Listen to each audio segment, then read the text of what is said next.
한 목사님과 이런 주제로 대화를 나눈 적이 있습니다.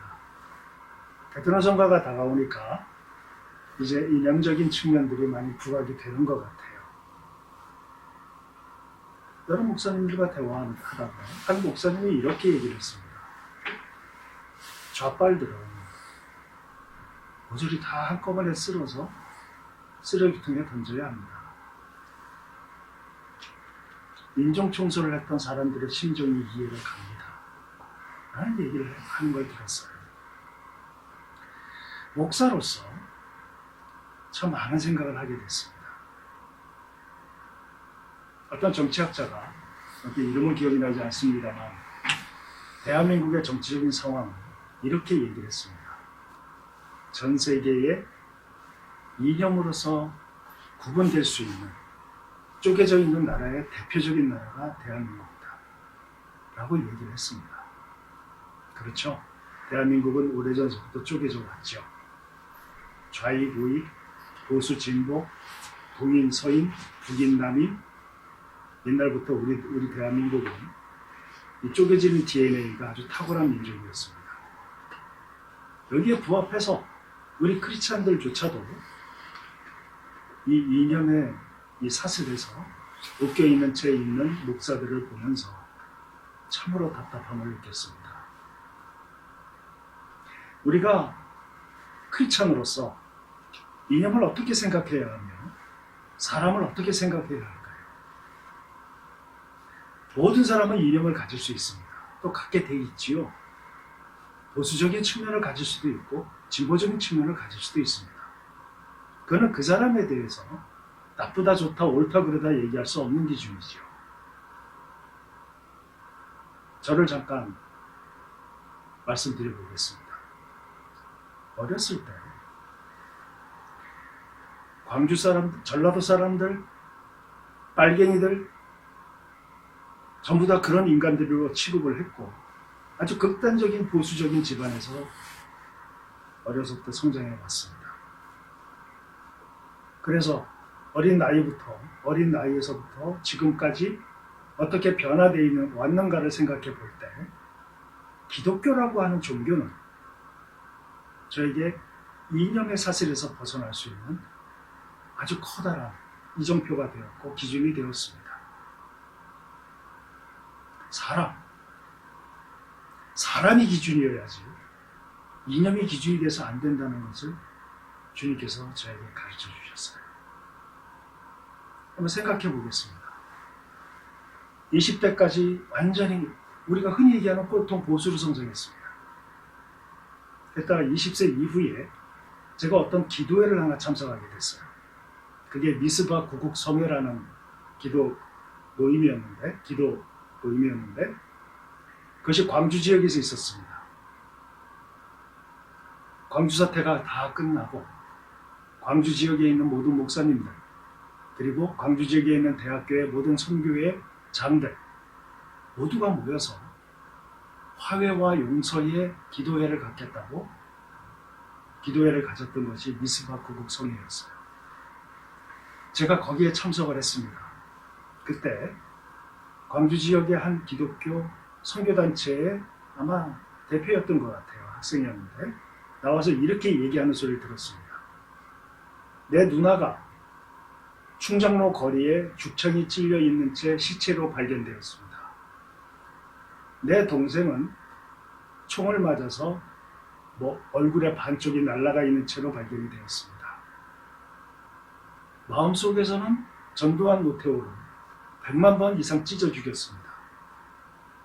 그러나 내가 믿는 하나님께서는 용서하라고 말씀하셨기 때문에 저는 그들을 용서하겠습니다. 하나님 앞에 용서를 선언하겠습니다. 이렇게 간증하는 소리를 들었어요. 그리고 또 한 사람이 나왔는데 할머니였습니다. 애비 없이 유일한 손자를 키우고 있었는데 그 손자가 죽었다는 소식을 들었습니다. 하나님은 왜 손자를 데려가셨을까요? 그리고 저 악마들을 왜 광주에 보내셨을까요? 라고 하는 간증을 들었어요. 그 모든 사람이 다 울었습니다. 그때 생각을 했어요. 이게 뭔가? 내가 따르는 우익이라는 거, 또 사람들이 따르는 좌익이라는 거, 이게 사람들을 저렇게 같은 동족을 무참하게 죽이는 거라면 이게 과연 우리가 따를 신념인가 하는 생각을 하게 되었습니다. 그때부터 내가 기독교인으로서 사람을 어떻게 인식해야 되고 사람을 어떻게 보아야 하는가, 나는 얼마나 많은 사람들을 재단해 왔는가, 저 꼴통 보수, 저 좌빨, 이념을 시작해서 나를 미워하는 사람, 내가 미워하는 사람, 또 많은 자기 나름대로의 규칙을 만들어서 사람들을 재단하는 사람, 또 내 스스로도 많은 기준을 설정해놓고 이 기준에 맞지 않는 사람들에 대해서 내가 어떻게 생각하고 있는가를 보았을 때 과연 기독교인은 사람을 어떤 기준으로 바라봐야 하는가를 생각하게 되었습니다. 그러다 생각이 성경으로 가기 시작했어요. 어떻게 해야 할까? 내가 만약 우익이라면 인간의 반, 좌쪽에 있는 사람들을 인정하지 않을 텐데, 내가 만약 좌익이라면 오른쪽에 있는 사람들을 인정하지 않을 텐데, 근데 과연 하나님께서는 사람을 어떤 기준으로 보신다는 것이, 그러니까 보신다는 것을 내가 어떻게 알할 수 있을까? 목사로서 기준은 성경이어야 한다는 것을 생각하게 되었습니다. 성경에 그렇게 율법에 대한 비난이 나오고 율법주의자들에 대한 이 많은 서신서에 나와 있는 우리 위대한 선배들이 왜 율법에 대해서 그렇게 긴장하고 율법에 대해서 비난하고 했던 성경 구절들이 많이 있을까? 근데 알고 보니까 내 스스로 많은 율법을 만들고 있음을 알게 되었습니다. 내가 만든 율법으로 그 사람들을 재단하고 그 사람들을 정죄하고 하는 과정들을 보아왔어요. 생각해 보았습니다. 성경으로 가야 한다. 하나님께서 사람을 어떻게 보시는가를 생각해 보아야 한다. 사람은 그러면 어떻게, 하나님이 어떤 기준으로 사람을 보시는가? 지금부터 여러분하고 이 부분을 나누고 싶습니다. 하나님은 사람을 어떤 기준으로 보셨을까? 첫 번째는 하나님의 가치를 소유한 것이 사람입니다. 창세기 1장에 하나님이 천지 창조를 기준으로 설명해 놓으신 글을 읽어보면 동물들은 말로 창조하셨지요. 동물들에게 축복을 하셨습니다. 복을 주셨습니다. 생육하고 번성하여 땅에 충만한 존재로 하나님이 동물들을 창조하셨다고 그 기록에 나와 있습니다. 두 번째는 사람이지요. 사람을 창조하시기 전에 하나님이 사람에 대한 설명을 해놓으신 게 있어요. 먼저 성삼위 하나님께서 회의를 하십니다. 우리가 우리의 모양과 우리의 형상을 따라 사람을 만들자. 그 사람들로 하여금 모든 다른 피조물들을 다스리게 하자. 회의를 하셨어요. 그 회의의 기록대로, 회의의 결정대로 하나님은 사람을 창조하셨습니다. 하나님의 형상과 하나님의 모양을 따라 사람을 창조하시고 동물들에게 하지 않으셨던 그 코에 생기를 직접 불어주셨어요. 이것은 뭐를 의미합니까? 사람은 하나님의 가치를 소유한 존재입니다. 그가 우익이든 좌익이든 병자든 병자가 아니든 나와 생각이 같든 다르든 북한에 있는 사람이든 남한에 있는 사람이든 아프리카에 있는 사람이든 미국에 있는 사람이든 사람이면 하나님의 가치를 소유한 존재입니다. 목사뿐만 아니라 우리 크리스천은 사람을 이 기준으로 살펴봐야 합니다. 여러분 생각해 보세요. 여러분을 싫어하는 사람이 있을 겁니다. 여러분이 싫어하는 사람이 있을 겁니다. 나와 이념이 다른 사람이 있을 거예요. 어떤 사람이든 그가 사람이면 그 안에 하나님의 가치를 여러분은 보아야 합니다. 그 가치를 여러분은 순수하게 받아들여야 돼요. 왜? 하나님이 그렇게 창조한 존재이기 때문에. 더 이상 이념으로 사람을 재단하지 맙시다. 또 그가 못 배웠던 인격적인 상실을 일으킨 사람이든 어떤 사람이든 하나님의 가치가 그 안에 있는 존재로 창조되었다는 사실을 우리 망각해서는 안 됩니다. 우리가 뉴스나 그런 여러 가지 것들을 접하면서 알게 되는 사실이 몇 가지가 있어요.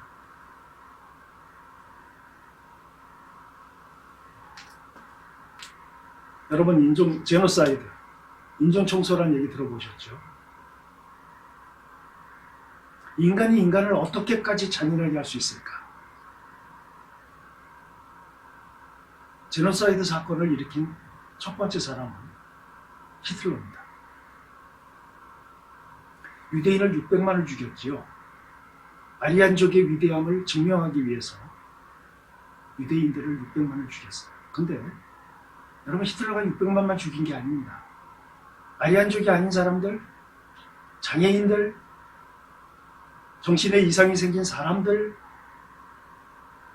많은 종류의 사람들을 죽인 숫자를 공식적인 것만 2,300만 명이에요.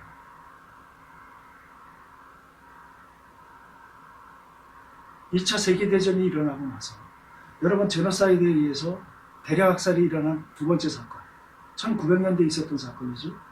보스니아 내전. 생각나시죠? 그 다음에 일어났던 사건이 르완다 내전입니다. 인종을 청소한다.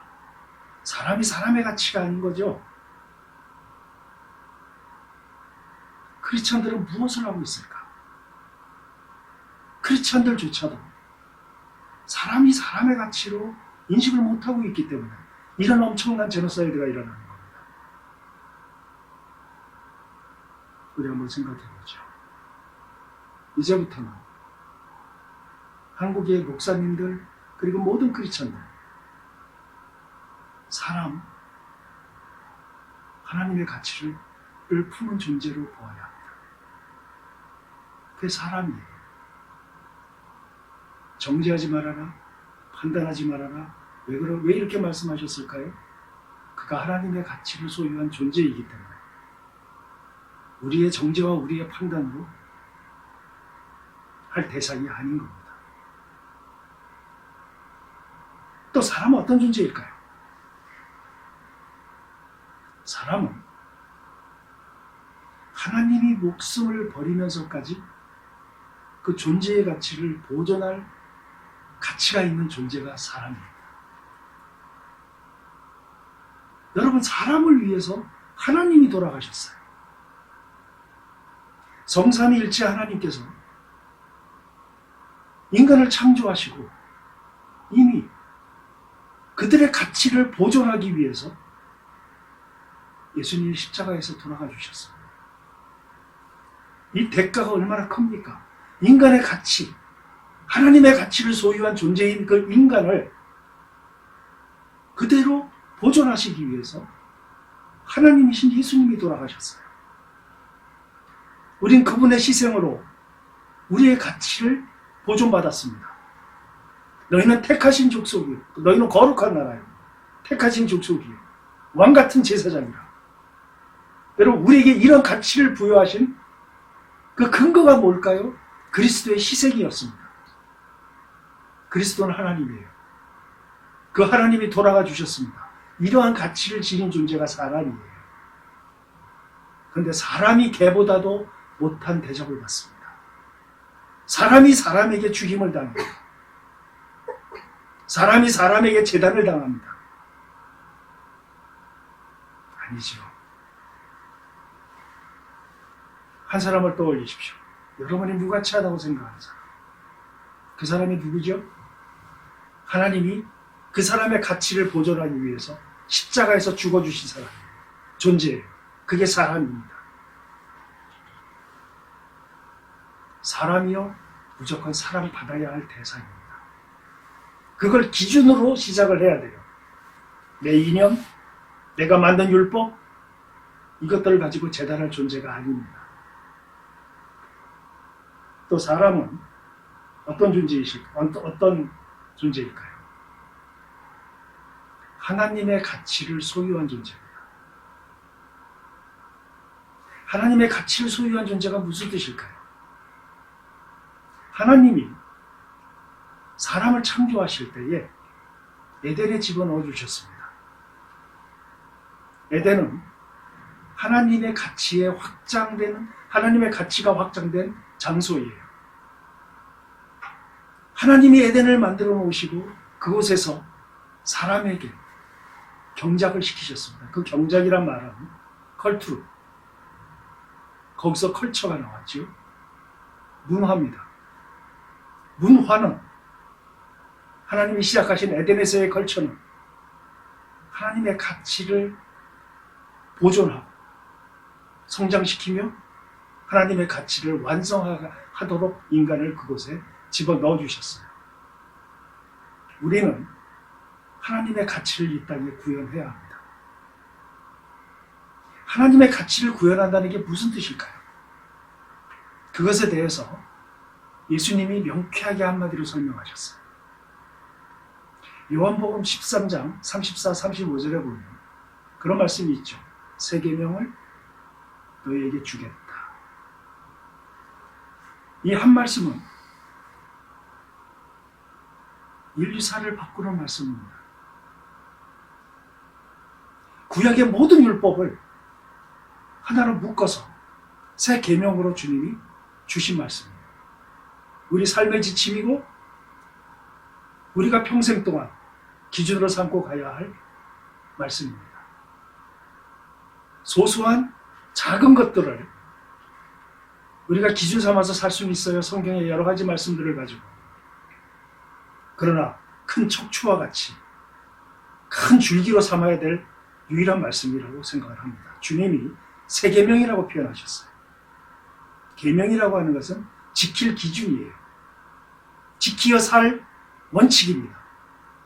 그 주님의 입에서 새 계명이라고 하셨어요. 이 말씀을 하셨을 때 내가 만약에 영화 감독이라면 웅장한 음악을 깔 겁니다. 웅장한 음악을 깔고 주님의 얼굴을 클로즈업 할 거예요. 온 우주가 뒤흔들리고 할 수만 있다면 온 우주가 뒤흔들리는 그런 배경을 만들 것이고 천둥과 번개가 치고 그 한 말씀을 기대하게 하는 배경을 만들 겁니다. 우주가 흔들리고 그리고 그 한 말씀을 하실 거예요. 요한복음 13장 34절 새 계명을 너희에게 주노니 너희는 서로 사랑하라.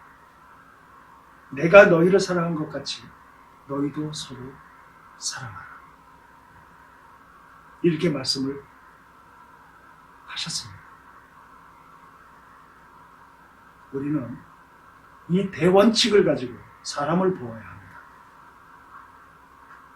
그 사람이 우익이든 자익이든 상관없어요. 돈이 많든 적든 배움이 많든 적든 핸디캡이 있는 사람이든 아니든 상관없어요. 그가 사람이라면 앞에서 제가 언급한 세 가지 기준 지금부터 여러분 새롭게 사람들을 보시기 바랍니다. 여기서부터 모두 출발합시다. 그래야 새 계명을 너희에게 주겠다. 이것은 너희에게 지켜라. 이 계명으로 주신 말씀이기 때문에 우리들은 그 말씀을 지키는 것을 기준으로 지금부터 하나씩 시작을 해가야 합니다. 들어주셔서 감사합니다.